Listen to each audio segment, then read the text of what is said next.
اب جیب میں سے موبائل کی گھنٹی بجی، اب یوں کر کے نکال کے دیکھ رہا ہے یہ کون سی نماز ہے کہ چوتھی صف میں کھڑے ہونے والے کی گھنٹی کی آواز تیرے کانوں میں آ گئی۔ اس کا مطلب ہے تیرا دھیان خدا کی طرف نہیں، تیرا دھیان دکان کی طرف ہے، تیرا دھیان نمازیوں کی طرف ہے۔ اللہ اکبر، تجھے گھنٹی کا احساس ہی پیدا کب ہو گیا کہ تجھے جب یہ جیب میں سے موبائل نکال کے گھنٹی بند کرنے کی نوبت آئی؟ اس کا مطلب ہے جو تعلق اللہ اپنے ساتھ تیرا جوڑنا چاہتا تھا، تجھے خدا کے گھر میں آ کر نماز کے سجدے کے اندر بھی وہ تعلق اللہ کا نہیں ملا ہے۔ سیدہ عائشہ رضی اللہ تعالیٰ عنہ کہنے لگی اچھا اب میری سمجھ کے اندر آ گئی کہ آپ کا تعلق اتنا اللہ سے مضبوط تھا اس لیے آپ نے پہچاننے سے انکار کر دیا، لیکن کملی والے اگلی بات میری سمجھ میں نہیں آئی، یہ چادر بارش کی وجہ سے گیلی ہو گئی، کملی والے بتاؤ تو صحیح آپ کے جسم پر، آپ کے کپڑوں اور آپ کے نالین پر، آپ کی کملی مبارک پر کیوں پانی نہ گرا؟ فرمایا عائشہ جب بندہ خدا کی محبت میں مست ہو جاتا ہے، خدا کی یاد میں محو ہو جاتا ہے، بندہ بندہ نہیں رہتا، اولاد اولاد نہیں رہتی، کہ اللہ بھی بندے کی طرف متوجہ ہو کر اپنی رحمت برساتا ہے۔ عائشہ یہ بارش کے قطروں سے گیلی نہیں ہوئی، خدا کی رحمت کی برسات سے میری چادر گیلی ہو گئی ہے۔ ناراض نہ ہونا، اگلی بات کرو۔ ہم بھی تو 10 روزہ اعتکاف کے اندر بیٹھے تھے، مولانا عبدالحی صاحب میں آپ سے پوچھتا ہوں اعتکاف میں بیٹھنے والوں نے چاروں طرف پردے کیوں لگائے تھے؟ کہ مجھے نمازی نہ دیکھ سکے لیکن میں موبائل کے اوپر سارا جہان دیکھ سکوں۔ کبھی کاغذ پینسل گھر سے منگوائے گئے، کبھی کاپیاں گھر سے منگوائی گئی، پرچیوں پہ لکھ لکھ کر 2 میٹھے پان بھیج دو، اسٹرابری کا شربت بھیج دو، رات کا آئس کریم بھیج دو۔ مجھے ایمانداری سے بتاؤ تم خدا کے گھر میں آ کے بیٹھے کہ مری کے مار روڈ پر آ کے بیٹھے؟ عارف باللہ حضرت حکیم اختر صاحب نبر اللہ مرقدو، مجھے میرے عزیز و خانقاہ کی ایک شاخ میں اعتکاف کرنے کا موقع ملا، 12-15 سال میں اعتکاف مسلسل بیٹھتا رہا۔ یہ تو اب پروگراموں کی وجہ سے میرے عزیز و مدرسوں کے لیے آگے پیچھے جانا پڑتا ہے۔ ہمیں حکم ملا تھا، فرمایا جس کپڑے میں تم اپنے گھر سے آئے ہو وہی کپڑا پہن کے واپس جانا، اگر ضرورت نہ پڑے تو کپڑا پہننے کی ضرورت نہیں، اگر گرمی کی حاجت نہ ہو تو نہانے کی ضرورت کوئی نہیں، اگر شرعی حاجت ہو نہانے کی نہیں، بالوں کو تیل نہیں لگانا، داڑھی کو بالوں کو کنگا نہیں کرنا، مسواک پر وضو کے پانی سے اپنے آپ کو پاک کرنا، صابن استعمال نہیں کرنا، لوشن نہیں لگانا، جب تو روٹی کھاتے ہو ایک روٹی کی گنجائش اس نفس کو سمجھانا، جب تمہارا مٹن کھانے کو دل کرے وقت تو گھیا سے گزارا کر لینا، تولیہ استعمال نہیں کرنا، اللہ اکبر، سادے سے بستر پہ لیٹنا، سادی سی چادر پر تاکہ تمہاری کمر بھی اکڑ جائے، اللہ اکبر، جب دل ٹوٹے گا جسم پھوٹے گا، رب کعبہ کی قسم آنکھ سے آنسو نکلے گا، تب خدا کی مدد زمین کے اوپر آئے گی۔ 9ویں دن خدا پاک کی قسم میرے کرتے کا دامن چھین لیا، میرے درجی سے کہا، میں نے کہا درجی کرتے کپڑے منگوا لو، کہا عبدالحنان تو نے تیری کمر تھی ماری گئی، میں نے کہا اللہ والے کیا ہوا؟ فرمانے لگے اس پھٹے ہوئے دامن کو لے کر رات کو تہجد کے وقت بیٹھ جانا، خدا پاک کی قسم اس پھٹے ہوئے دامن پر خدا کو ترس آ جائے گا۔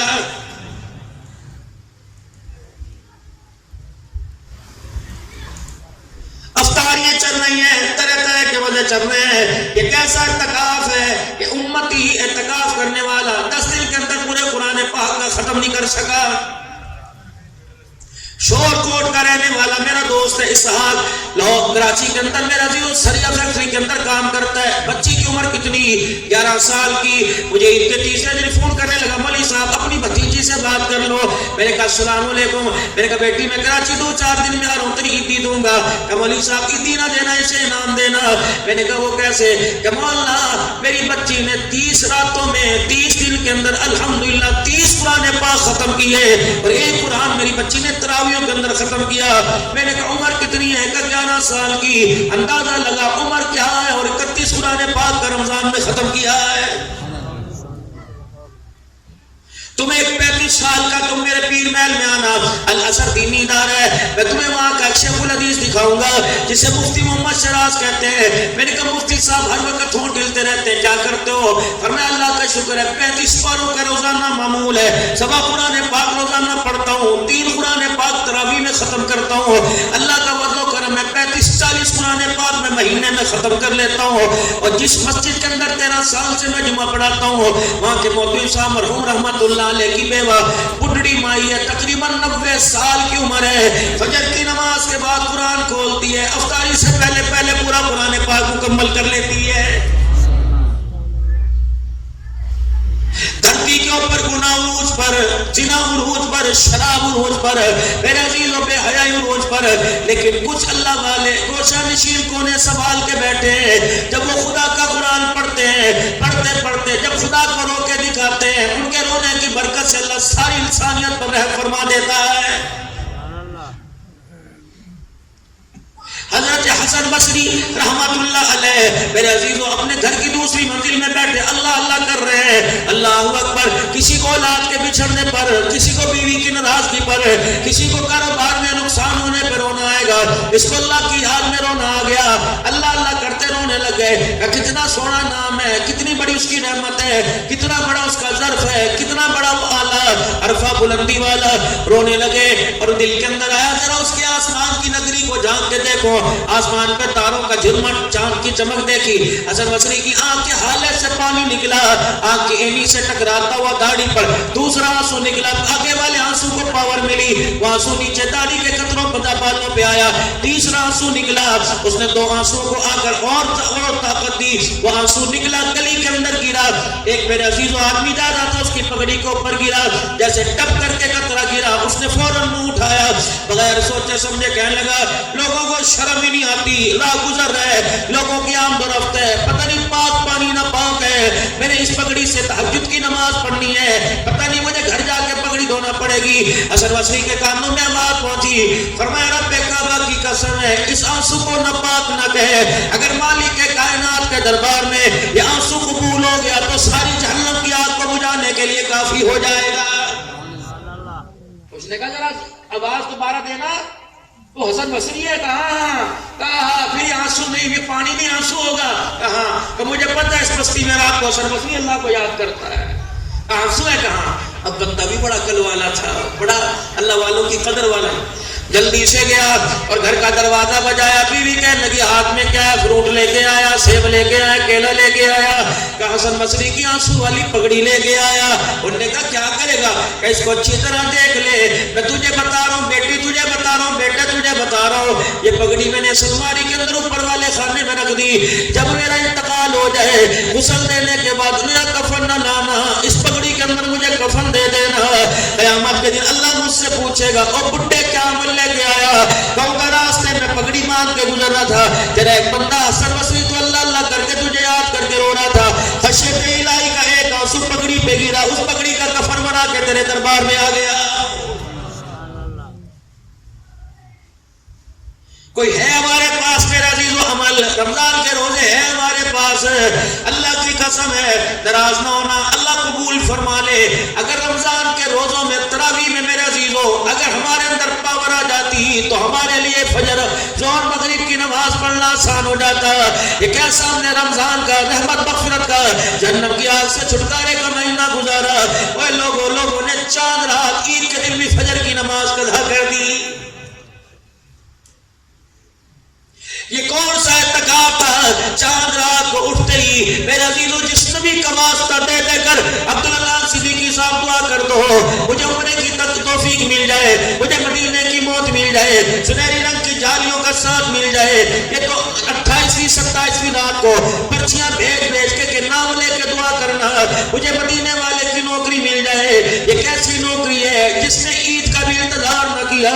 اللہ اکبر، اس نے سب سے پہلا کام حضور کی سنت پر اس طرح چلا دیا۔ مجھے ایمانداری سے بتاؤ حضور کی سنت پر اس طرح چلائے، اللہ اکبر، قبر کے اندر اس کا چہرہ کیسے بچے گا؟ قیامت کے دن میرے عزیزو حوض کوثر پر وہ آمنہ کے لال کا سامنا کیسے کرے گا؟ قربانی کے 10 دن آنے والے ہیں، یکم ذی الحج کا چاند نظر آئے گا، جنہوں نے قربانی میں حصہ لیا، جنہوں نے قربانی کرنی ہے وہ ناخن نہیں کاٹیں گے، وہ زیر ناف بال پگلوں کے بال صاف نہیں کریں گے، مٹھے صاف نہیں کریں گے، داڑھی صاف نہیں کریں گے، شیب عمری نظر آئی سمجھنا نہ، اللہ اکبر ثواب کی نیت سے۔ اور جو قربانی نہیں کرے گا علماء کہتے ہیں وہ بھی داڑھی بڑھا لے تاکہ اسے بھی قربانی کا ثواب مل جائے. اللہ اکبر. میرے عزیزو یہ مستحب عمل ہے، فرض نہیں ہے. اگر کر لو تو بہتر ہے، اگر ناخن کاٹنے تو اللہ اکبر. فرمایا اس لیے 10 دنوں میں بال صاف کرنا، ناخن کاٹنے سے منع کیا جاتا ہے کہ احرام والے حاجی کے ساتھ آپ کی میری نسبت ہو جائے. جس طرح احرام کی حالت میں ناخن بال کاٹنا منع ہے، فرمایا تمہاری نسبت اس کے ساتھ ہو جائے.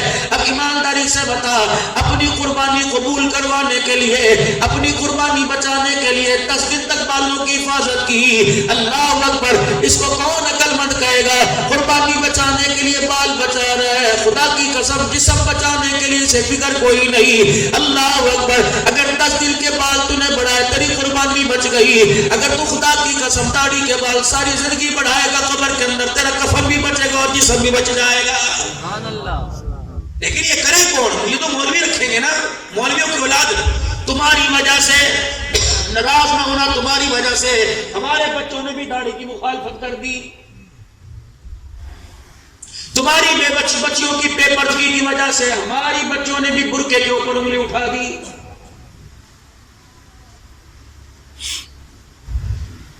اب مجھے کچھ برقع پہننا تو میری بیٹی خود میرے سامنے کر گئی. پنجاب کالج میں 11ویں کلاس میں اس نے میڈیکل میں داخلہ لیا. مجھے کہنے لگی پاپا ڈاکٹر بننے کی بہت فیس ہے، ادا کرو گے؟ میں نے کہا میں دن رات کھپوں گا، اللہ کا دین پڑھوں گا. اللہ اس کے صدقے میری روزی کا، تیری ڈاکٹری کا اللہ انتظام کرے گا. اگلے دن کہنے لگی پاپا برقع لینا ضروری ہے. میں نے کہا بیٹی اللہ کی قسم جس دن تیرا برقع اتر گیا تیرے باپ کی پگڑی خود بخود سر سے اتر جائے گی. تیرے باپ کو دنیا پیر طریقت رہبر شریعت کہتی ہے. اگر میرے گھر کے اندر شریعت کا مذاق اڑنے لگا، تیرا باپ کو ناظم میں جا کے کیا منہ دکھائے گا؟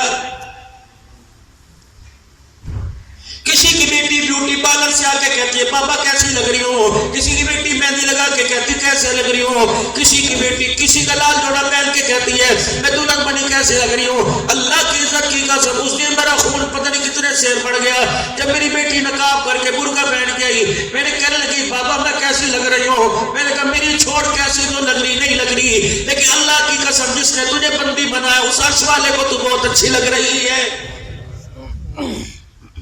تم کیوں برقعے کے کلچر کو عام نہیں کرتے؟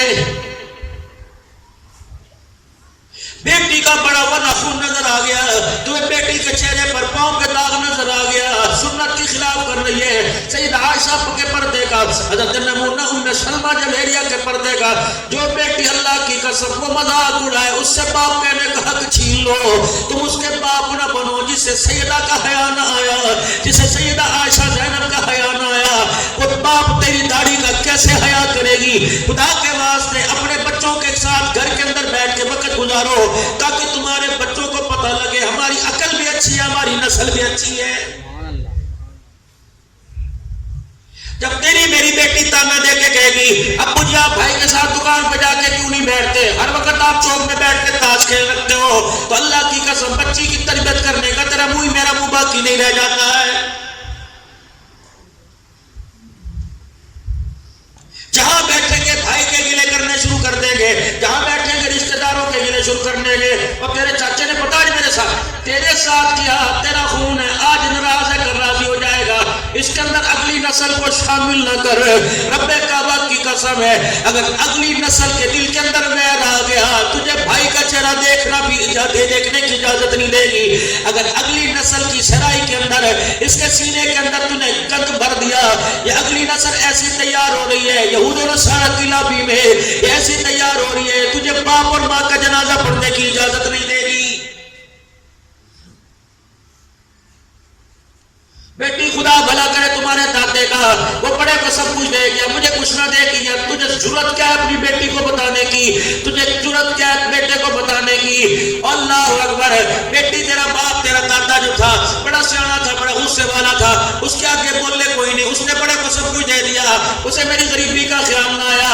اللہ کی عزت کی قسم یہ کل اپنے بچے کے سینے میں نہ بھر. یہ دادے کی قبر تو دور کی بات ہے، کل تیری قبر کے اوپر بھی آنا چھوڑ دے گا.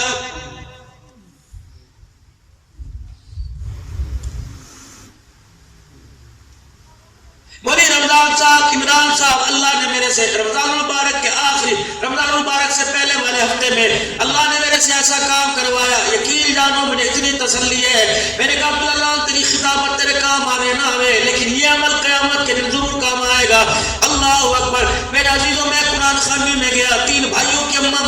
تھی، میں وہاں سال ثواب کے پروگرام میں گیا، کسی نے میرے کان میں کہہ دیا مولوی صاحب 30 سال ہو گئے تینوں بھائیوں نے آپس میں بول کے نہیں دیکھا۔ اللہ اکبر۔ میں نے کہا میرے ویرو، عبد المجید ایک نام تھا، دوسرے کا عبد الحمید، تیسرے کا نام نہیں آتا۔ اللہ کی قسم تبلیغ میں وقت لگا تھا، دینی مدارس کی خدمت کرتے تھے، لیکن انام پرستی زمین کے تنازع پر ناراض ہو گئے۔ کیوں نہ کہنا مولوی صاحب تبلیغ والوں کو برا کہہ کے گیا، ضروری نہیں کہ تبلیغ والوں میں یہ بات ہو، حدیث والوں کے اندر بھی ہو سکتی ہے، قرآن والوں کے، کیونکہ اس وقت مزاج ایسا چل رہا ہے۔ میں نے ان بچوں سے عرض کی، میرے بیٹوں اور میرے بھائیوں، تمہارا زندگی میرا پہلی مرتبہ تعارف ہے، ابھی تمہارے سے پتہ نہیں میں نے ہاتھ بھی ملایا کہ نہیں، تم اتنا بڑا مجمع، اتنی برادری کو تم نے کیوں اکٹھا کیا؟ کہنے لگے مولوی صاحب ماں کے سال ثواب کے لیے۔ میں نے کہا ماں کے لیے جو ہے سال ثواب، عبد الحنان نے 1.5 گھنٹہ تقریر کی، تم نے کل سے لے کر اب تک خوشیوں میں کلمہ طیبہ سبحان اللہ درود شریف پڑھا، تم نے جو پارے پڑھے وہ ثواب تمہاری ماں اور تمہارے درمیان لٹکا ہوا ہے۔ وہ میری طرف دیکھنے لگا، میں نے کہا ایمانداری سے بتا، اماں جب دنیا سے گئی، روتی بھی گئی، ہستی بھی گئی، کہنے لگے روتی بھی گئی۔ میں نے کہا اماں کی خواہش یہ تھی کہ تینوں آپس میں میرے سامنے گلے لگ جاؤ، کہا ہاں ہاں ماں کی یہ خواہش تھی۔ میں نے کہا ظالمو، تم نے زندہ کو رلایا، مرنے کے بعد تو کم سے کم نہ رلاؤ، تمہیں اللہ کا واسطہ، جو قرآن تم نے بخشش کے لیے پڑھا اس قرآن کا واسطہ، آج دونوں بھائی تینوں بھائی آپس میں گلے لگ کے دکھا دو، قرآن پڑھنے کا اتنا ثواب نہیں پہنچے گا جتنا تمہاری صلح کرنے کا ثواب پہنچے گا۔ تینوں بھائی چیخیں مارتے اٹھے، ایک دوسرے کے گلے لگے، پھر ان کی اولادیں گلے لگی، میرا ہاتھ پکڑ کے اپنی عورتوں میں لے گئے۔ میں نے کہا یا اللہ بے پردگی معاف کر دیو۔ میں منجی پر چوکڑی مار کے بیٹھ گیا، میں نے درانی جٹھانیوں کو بلایا، میں نے نظر بھابیوں کو بلایا، میں نے کہا ان بھائیوں نے تو آپس میں صلح کر لی، تم مزاج نہ بگاڑنا، تم بھی اٹھو۔ پھر خدا کی قسم بڑی جٹھانی اٹھی، اس نے دونوں بھابیوں کو گلے سے لگایا، پورے گاؤں کے اندر خوشی کے آنسو آنکھوں میں آ گئے۔ کہ عبد الحنان رب کعبہ کی قسم ہے، جس ناراضگی سے گھر میں پھٹکارا کرتی تھی، آج تیرے تو بولوں نے ٹوٹے ہوئے دلوں کو جوڑ کے رکھ دیا ہے۔ وَيَقْطَعُونَ مَا أَمَرَ اللَّهُ، ان چیزوں کو توڑتے ہو جن کا اللہ نے تمہیں جوڑنے کو حکم دیا۔ أَيُّوسَلَ وَيُفْسِدُونَ فِي الْأَرْضِ، اللہ پڑھو تو صحیح خدا کا قرآن آپ کو مجھے کیا کہہ رہا ہے۔ یا رسول اللہ سب کو صلی اللہ علیہ وآلہ وسلم، میرا ساتھ تو میرا عزیز و بیان میں دو، لینا دینا تو مقدروں کی بات ہے، میرا ساتھ تو میری بات میں دو۔ کو اللہ کے نبی صلی اللہ علیہ وسلم کا نام ہے، سب کہہ دو صلی اللہ۔ اللہ تعالیٰ ہماری نیند، اللہ اکبر، یہ نیند بے آرام ہو تو اللہ قبر والی نیند آرام دے دے دینا۔ پڑھو صلی اللہ علیہ وآلہ وسلم۔ یا رسول اللہ صلی اللہ علیہ وسلم، میرے پڑوسی پہ کیا حق ہے؟ اللہ بتاؤ کیا ہے؟ ابو ذر غفاری رضی اللہ تعالیٰ عنہ کے مکان میں چلے گئے، ابو ذر غفاری رضی اللہ تعالیٰ عنہ ہنڈیاں پکا رہے تھے، ان کے گھر ہنڈیاں پک رہی تھی۔ آپ نے فرمایا ابو ذر کیا کر رہا ہے؟ کہ ہنڈیاں کو بھون رہا ہوں۔ اللہ کے پیغمبر نے فرمایا مجھے ذرا دکھائیو۔ اللہ اکبر، آپ نے دیگڑی پر سے یوں کر کے پلیٹ ہٹائی، آپ دیکھا سالن گاڑا گاڑا تھا، بنوا بنوا سالن تھا، خوشبو کے حلے نے ناک کی نتھوں کو متاثر کر دیا کہ واہ واہ بڑے مسالے والا سونا سالن پکایا، اللہ کے نبی آپ کو پسند ہے؟ فرمایا تجھے پسند ہے؟ کہ لگوا لگوا سالن ہے، بڑا بڑا سالن ہے، نرم نرم بوٹیاں مجھے پسند ہے۔ آپ نے فرمایا ابو ذر اگر میری پسند چاہتا ہے تو اللہ اکبر، ابو ذر حضور کے بغل لگ کے جھپا ڈال کے بیٹھ گئے۔ یا رسول اللہ آپ کی پسند کیا ہے؟ فرمایا تیرے گھر میں پیالہ ہے؟ کہ جی اللہ کے نبی۔ فرمایا پانی بھی گھر میں ہوگا؟ جی اللہ کے نبی۔ فرمایا میرے سامنے جلدی کر پیالہ پانی کا بھر کے لا، اس بھنے ہوئے سالن میں ڈال کر پتلا شوربہ کر دے۔ ابو ذر غفاری جب 4 کا سالن 8 کے قابل ہو جائے گا، پھر ایک پیالہ بھر اپنے محلے میں بیوہ کے گھر دیا، ایک پیالہ بھر اپنے سامنے والے گھر میں یتیم کو دیا، ایک پیالہ گھر اپنے سامنے والے غریب مزدور کے گھر میں دیا۔ ابو ذر غفاری تیری ہڈیاں کا سالن یتیموں کے گھر میں جائے گا، اللہ کی عزت کی قسم ہے زمین پہ مصطفیٰ راضی، عرشوں پہ خدا راضی ہو جائے گا۔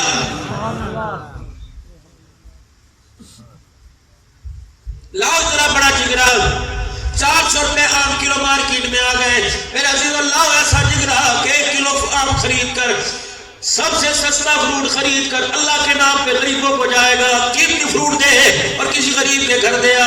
یا رسول اللہ صلی اللہ علیہ وسلم جس کی ہڈیاں میں تیری گنجائش نہ ہو، مثال عرض کر رہا ہوں، پایا گوشت ہو کھانے والے 11 ہو، فرمایا ٹھیک ہے اگر تیری ہڈیاں میں اتنی گنجائش کوئی نہیں تو پھر اللہ کا نبی اجازت نہیں دیتا کہ اپنی ہڈیاں چولہے پہ رکھ، گھر کا دروازہ کھول، اپنی ہڈیاں چولہے پہ رکھ، روشن دان کھول۔ اے ابو ذر کہ جی یا رسول اللہ، فرمایا جب ہڈیاں پکائے سالن تھوڑا ہو اور بانٹنے کی دینے کی گنجائش نہ ہو اور تیرے محلے میں غریب یتیم ہو تو اپنے گھر کی کھڑکیاں روشن دان دروازے بند کر کے ہڈیاں بھون لے۔ اے ابو ذر، ہوا کے ذریعے کسی غریب کے بیڑے میں ہوئے تیرے دسترخوان کی، کسی یتیم کی ناک میں تیرے کھانے کی خوشبو پہنچ گئی، اس نے اس خوشبو کو سن کر اپنے باپ کو یاد کر کے رونا شروع کر دیا۔ اگر ایک آنسو اس کا گر گیا، ابو ذر قیامت کے حساب دینا مشکل ہو جائے گا۔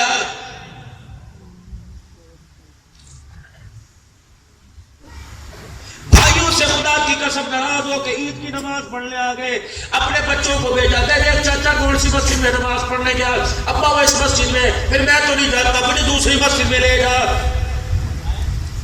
اس حال تک مسلمان گر جائے گا، خدا کی قسم یہ تو کبھی سوچا ہی نہیں تھا۔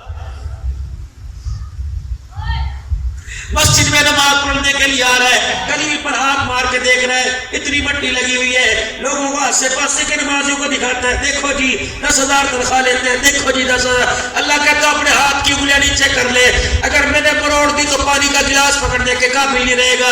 میں نے کہا اللہ میں کیا کروں؟ فرمایا تجھے گلیل پر مٹی نظر آ گئی، دل کے اندر غیر کے مٹی کے پہاڑ نظر نہیں آئے، بھائی کی ناراضگی کا پہاڑ ہے، ماں کی ناراضگی کا پہاڑ ہے، یہ دل کے اندر پہاڑ ہے، اس مٹی کو صاف کر ہے، پر میں اس مٹی پہ سجدہ قبول کروں گا۔ جب تک میرے عزیز و نفرت کی مٹی صاف نہیں کرے گا، تیرا سجدہ تیرے سر سے اوپر نہیں جا سکتا ہے۔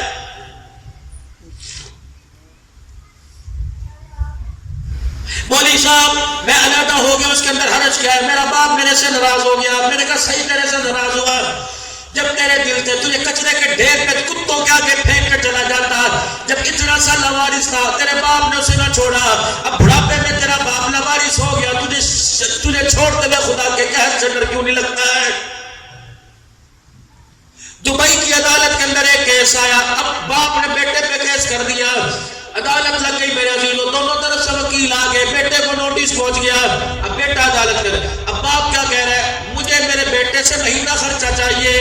اب بیٹا کیا ہے؟ پلازے اس کے پاس، مارچ اس کے پاس، مارکیٹ اس کے پاس، گاڑیوں کے شو روم اس کے پاس، اس کے پیسے سے تو کئی دبئی کے اندر گھرانے پلتے ہیں، میرا باپ میرے سے خرچہ مانگ رہا ہے۔ جج صاحب نے کہا یہ شیخ صاحب ٹھیک کہہ رہے ہیں، کہاں بالکل ٹھیک کہہ رہے ہیں، لیکن مجھے بیٹے کی کمائی میں سے چاہیے، شرعی میرا حق ہے۔ جج صاحب نے کہا تیری تنخواہ کتنی؟ کا جج صاحب جتنی اس کی ملازموں کی تنخواہ اتنی میری تنخواہ کوئی نہیں۔ اچھا تو آپ کیوں بیٹے پہ ظلم کر؟ کہا نہیں میرا حق ہے، میں اتنے لوں گا۔ کتنا لے گا؟ کہا لیکن دوسری شرط ہے، میرا حق دینے کے لیے، خرچہ دینے کے لیے ملازم نہ ہے، نوکر نہ ہے، میرا پوتا نہ ہے، میری نو میری بہو نہ ہے، خود حق دینے کے لیے آئے، دوسری شرط۔ اور تیسری شرط یہ ہے کہ مجھے خرچہ میرے ہاتھ میں خود آ کے رکھے۔ جج کہنے لگا کیا بات تم اتنی مشکل باتیں، ٹیلی گرام اور جو ہے وہ PCS ہو گیا، اسی جو حساب چلتا ہے اس طرح ہو گیا، تم کیوں؟ کہا نہیں میرا بچہ ہے، میرے ہاتھ میں رکھ کے جائے، میں گھر پہ نہ ملوں تو پھر آئے۔ جج نے کہا بھی شرعی حق ہے، عدالت باپ کے حق میں فیصلہ کرتی ہے کہ تو ہر مہینے کی اس تاریخ کو اور باپ کے ہاتھ میں پیسہ رکھ کے جا باپ سے۔ جب میرے عزیزوں کیس ڈسچارج ہو گیا، خارج ہو گیا، جج صاحب نے والد صاحب کو کہا ایکسکیوز می ذرا بات سنیے، بنتا تو نہیں ہے میں باپ بیٹے کے درمیان مداخلت کرو، لیکن آپ نے کیوں کہا کہ پیسے ایک اور کتنے خرچہ دے؟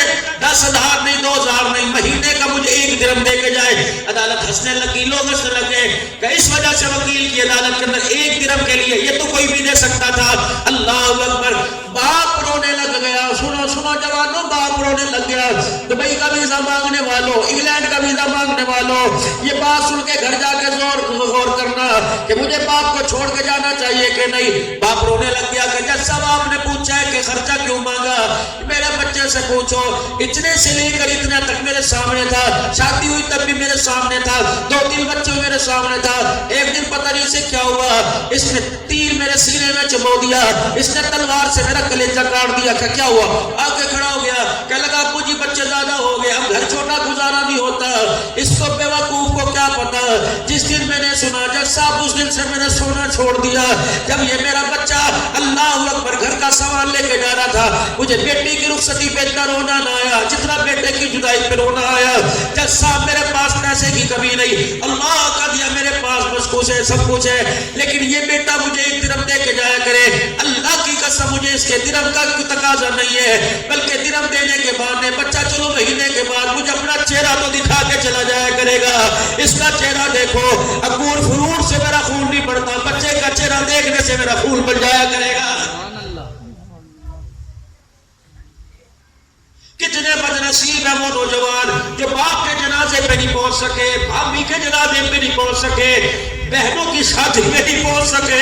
میرے عزیزو, جو پیسہ تیرے سے گھر کی خوشیاں ماں باپ چھین لے, بتا تو اس پیسے کو کیا قبر کے اندر لے کے جائے گا؟ انسان کی آخری خواہش ہوتی ہے کہ ماں باپ کو میں خود اپنا کرنا دوں. جس بدبخت اولاد کو ڈالر پاؤنڈ ریال کے چکر میں ماں باپ کا سا جنازہ نہ ملا, ایمانداری سے بتا وہ اس پیسے کو بھا لگائے گا؟ تین چیزیں جسے مل گئی, تین چیزیں مل گئی, ایک اولاد جسے مل گئی, فرما بردار عورت جسے مل گئی, اور وطن کی روزی مل گئی. آپ نے فرمایا اس سے بڑا خوش نصیب آدمی کوئی نہیں. رات کو پیاپ کی مٹھیاں بھرنے والی جسے اولاد مل گئی. کیا پتا تھا اس امت کے نوجوان کے ہاتھ میں 50,000 کا موبائل آئے گا, باپ کا پاؤں نہیں آئے گا. اس امت کے جوان کے اندر شراب کی بوتل آئے گی, اللہ اکبر, وہ حیات فلمیں آئے گی. خدا کی قسم یہ ہاتھ تو بیت اللہ کے لڑ پکڑنے کے لیے بنائے تھے, یہ ہاتھ تو اللہ نے اپنے آگے اٹھانے کے لیے بنائے تھے, یہ ہاتھ تو ماں باپ کے سر میں تیل لگانے مٹھیاں بھرنے کے لیے, یہ ہاتھ تو مخلوق خدا کی خدمت کے لیے بنائے تھے. پتہ نہیں ہمارے ہاتھوں کو کس کی نظر لگ گئی, جن ہاتھوں میں زمزم پکڑنا تھا اس ہاتھوں میں شراب کے جام آنے لگ گئے. اور لوگوں کے خدا کو دکھاؤ تاکہ اللہ کو ہمارے پہ ترس آ جائے. ہے ہی نہیں کسی کا بچہ مدینے کی خواہش کرے, کسی کا بچہ مکے کی خواہش کرے, اللہ اکبر, عمر حج کی خواہش کرے, مری کی نرال کی کغال کی, پہاڑوں کو دیکھنے کی خواہش کرتا ہے, سارے جہان کے سردار کی زیارت کی خواہش نہیں کرتا ہے.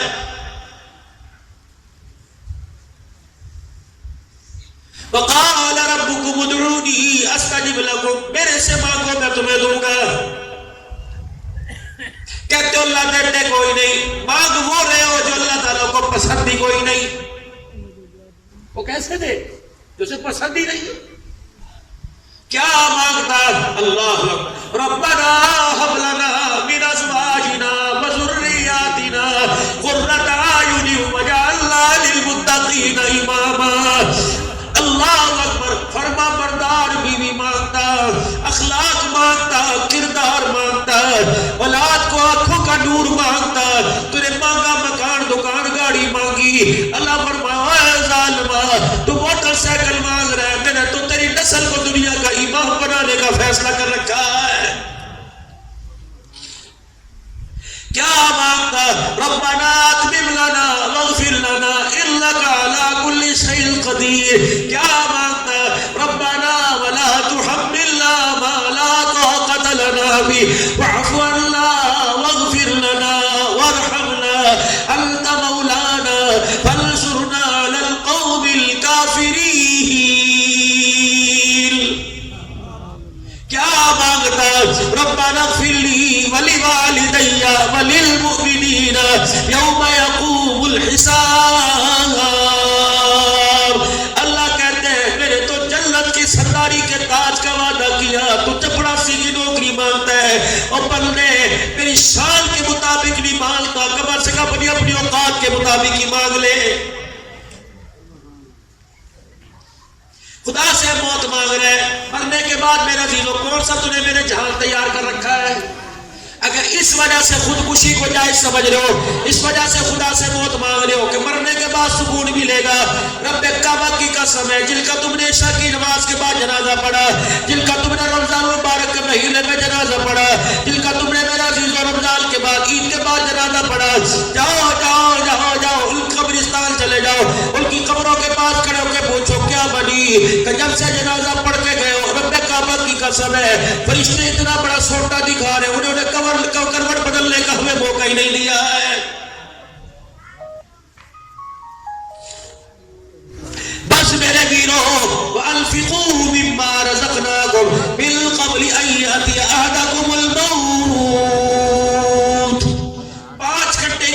میری اوقات ہے، آخری بات سن لو، 5 گھنٹے کی اوقات ہے، اس سے زیادہ مولوی صاحب تیری بھی حیثیت کوئی نہیں، میری بھی حیثیت کوئی نہیں، میں بے شک خطیب پاکستان ہوں، شیخ الحدیث کا بھی اتنی حیثیت کوئی نہیں، پاکستان کے صدر وزیر اعظم کی 5 گھنٹے کی اوقات ہے، اگر سردی کے موسم میں مرے تو 10 سے 15 گھنٹے کی اوقات ہے، اگر گرمی میں مرے تو 5 سے 8 گھنٹے کی اوقات ہے، نہیں یقین آتا مر کے دیکھ لے، اللہ کی عزت کی قسم، صبح فجر میں مرے گا، ظہر سے پہلے جنازہ اٹھا دیا جائے گا، تیرے گھر والے تجھے 10 گھنٹے کے لیے گھر میں رکھنے کو تیار نہیں ہوں گے، جس کی پہلی چیخ نکلی، جس نے کہا عسکر کے ابا، اکرم کے ابا جلدی آ جا، دیکھ تمہارے باپ کو کیا ہو گیا، ابھی تو بولتا کیوں نہیں، تیرا ایک مرتبہ تو بول، دیکھ مجھے میری خدا کے واسطے، مجھے کس کے سارے چھوڑ کے جا رہا، بول بول، یہ کون ہے، یہ سکی بیوی ہے، دیواروں میں ٹکرے مار رہی ہے، یہ کہتی چھری لے لے میں اپنے کلیجے میں ماروں گی، اس کے بغیر میرے زندہ رہنے کیا کرنا ہے، چوڑیاں اس نے توڑ دی، لال دوپٹہ اس نے اتار دیا، کھٹوں کی بالیاں نکال دی، کوکا اس نے نکال دیا، ہاتھ کی مدری نکال کے منہ دکھائی والی پھینک دی، کہیں بس میں اکیلا نہیں جائے گا، میں تیرے ساتھ جاؤں گی، یہی بیوی اپنے بیٹے سے کہہ رہی ہے، مامے کو فون کر دے، چاچے کو فون کر دے، تائے کو فون کر دے، باہر تائے چاچا بیٹھے پرچیاں مارتے پھر رہے ہیں، فلانے محلے میں فون کر دے، فلانے محلے میں فون کر دے، پکی مسجد میں فون کر دے، سنانے والی مسجد میں فون کر دے، ابو بکر صدیق میں اعلان کرایا کیا، حضرات ایک دو اعلان سنو، ہمارا ابا بیکار ہو گیا، اب اس کی کوئی حیثیت نہیں، جلدی آؤ اسے اٹھا کے لے جاؤ، اب گھر کے مکان میں کسی کمرے میں اس کی رہنے کی گنجائش باقی نہیں ہے، جاؤ لے جاؤ۔ حضرات وقت کی پابندی کرنا، جنازہ اتنے بجے گھر سے اٹھایا جائے گا، اس راستے سے لے کے اتنے بجے جنازہ پڑھایا جائے گا، سارے آ جاؤ، 1000 آدمی آ جاؤ، 11 صفحے بنا لو، 13 آ جاؤ، اتنا خیر کوٹ ڈابے والی آ جائے، اتنا حاصل پور والے آ جاؤ، اتنا کوٹ اعظم والے آ جاؤ، سارے آ جاؤ، دھکا لگاؤ تاکہ میرا باپ گھر واپس نہ آ سکے، اور میرے چاچو میرے ویرا، اللہ کی قسم ہے جنازہ پڑھنے کے بعد ایسے لوگ دوڑتے ہیں، چہرہ تو دور کی بات ہے، کندھا تو دور کی بات ہے، لوگ ایسے دوڑتے ہیں، موٹر سائیکل پر بیٹھ کے سانس لیتے ہیں، یہ سگا جگری یار ہے، ساری دنیا کے کام اسے اسی وقت یاد آتے ہیں جب تیرا جنازہ قبرستان میں پڑا ہوتا ہے، یقین جان یہ دنیا اتنی بے مرمت ہے، جو تجھے سب سے پہلے عید مل جایا کرتے تھے، جو تیرے گھر اپنے گھر کھا کے چاہے تیری بیٹھک میں پی جایا کرتے تھے، یہ اتنے بے وفا بڑھ جائیں گے، جنازگاہ کے اندر دلہا وارث پڑا رہے گا، تجھے قبرستان بھی چھوڑ کے آنے کو تیار کوئی نہیں، تیرا سگا بیٹا تیری میت کے پاس کھڑا ہو کے کہے گا، تیرا سگا بیٹا فون کرے گا، عورتوں میں روٹی شروع کرا دو، حاجی صاحب ٹھیک کر رہا ہوں مولی صاحب، عورتوں میں شروع کرا دو، پتہ نہیں کب سے بھوکی بیٹھی ہے، رو رو کے ہلکان ہو گئی، ایک چیز